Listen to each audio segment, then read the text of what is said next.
চলন্ত ট্রেনে হকারদের খাবার চুরি, ভাইরাল ভিডিও খুব উগরে দিলেন নেটিজেনরা।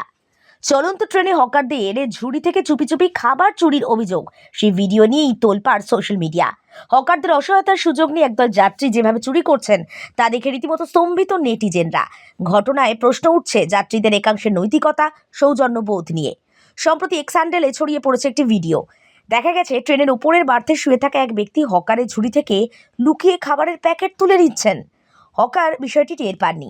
অন্য একটি ভিডিওয়ে দেখা গেছে ওই ব্যক্তি অত্যন্ত তৃপ্তি সহকারে চুরি করা বিরিয়ানি খাচ্ছেন।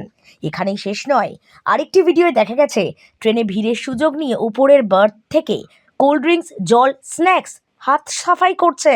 ভিডিও ভাইরাল হতেই সোশ্যাল মিডিয়ায় ক্ষোভ এবং মন্তব্যের বন্যা। অনেকেই বলছেন এটা শুধু চুরি নয়, অন্যের শ্রমের অমর্যাদা।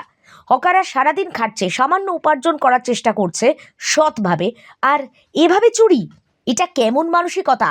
সোশ্যাল মিডিয়া অবিলম্বে যারা এই কাজ করছেন তাদের গ্রেপ্তারের দাবি জানিয়েছে। অনেকেই আরপিএফকে ট্যাগ করেছে। এই ধরনের কাজ শুধু অসভ্যতা নয়, এটা অপরাধ। কঠোর শাস্তি না হলে ভবিষ্যতে এগুলো আরও বাড়বে, এমনটাই বলছেন অনেকে।